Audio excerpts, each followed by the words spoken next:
Talk about the suddenness of something like this in one's life. You're going along, life is fantastic, beautiful, everything, and just like that, the lights are turned out. And they do, and they're hard to turn back on, which is probably the biggest problem. There's no path anymore.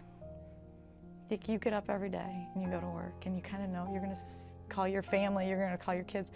Well, my support is gone.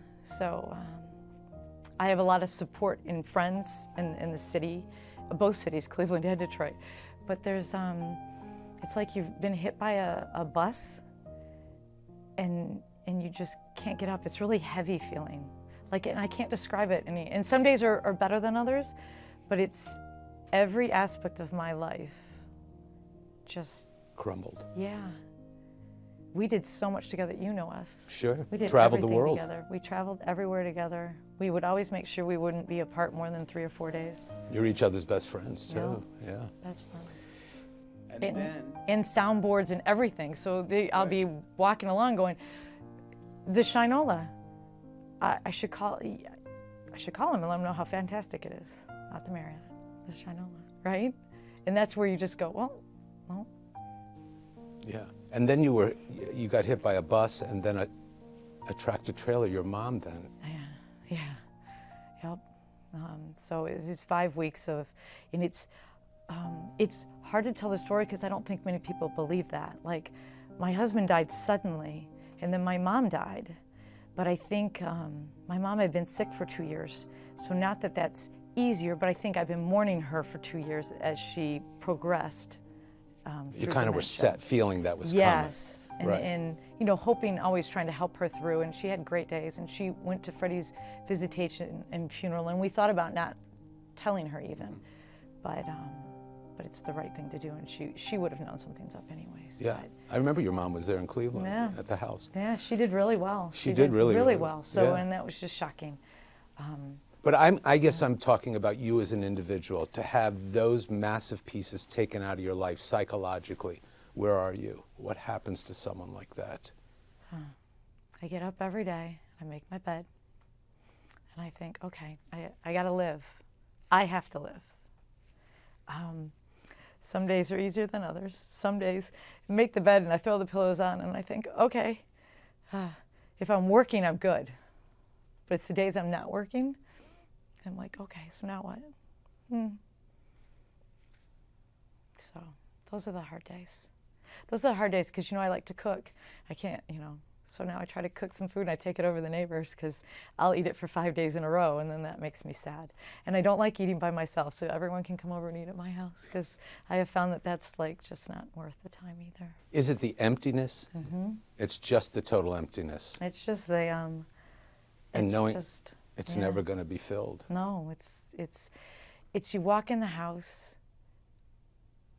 and there's like nothing. I mean, you've got the dogs and then they settle down and I'm like,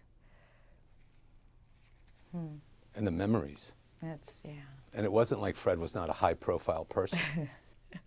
Yeah, so that's a couple things change in your life that I wasn't prepared for. Your mail gets really unusual. Like, I get some of the weirdest, different in mail stuff that comes in and I'm like, don't even know, but it's just weird, like, because so much of it's final stuff, and you know, I guess I just thought grandparents, you know, they pass, and then eventually your parents pass, but this order is not right, and so we weren't ready for it. We never talked about it, that's for sure. Like, people were like, what would he want? I have no idea. He'd want you to go on. Okay, like, I'm kind of lost a lot in my path, which probably sounds really weird, but I think it sounds normal. I don't think Really? if you were not lost, I would not know how you would be surviving to this moment. Getting gas is interesting. When I get gas, because Freddie was so high profile, and we just have one gas station and I don't get gas at the station because I can't get gas without crying because people all want to talk about him. I don't go to the same grocery store anymore because everybody, you know, it's a small town, it's a small grocery store. Everyone wants to talk about him. It's too much. So you're trying to avoid? I do. Yeah. I avoid it a lot, and which I don't. I have a therapist, which so Well, don't think I'm so crazy, but But yeah, I'm, because it's a lot. So I try to tell, especially my good friends, I tell a lot too. Probably too much too. But I think it's all part of the process. So some days are good. Driving is upsetting because there's nothing. So, so I call everybody. I call everybody when I get in the car. I was just like, okay, who can I call? Who haven't I talked to? Right. So. But the loneliness, I would think, is just... It's the loneliness, it's just the downtime. It's because we spoke 500 times a day. Mm-hmm.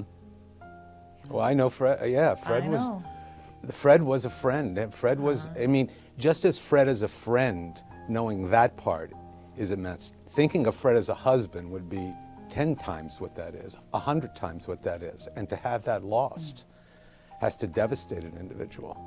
It's just, even the dogs are different because, it's two people coming and going in the house and somebody's always walking the dogs or coming or going or packing a suitcase or whatever. It's just emptiness.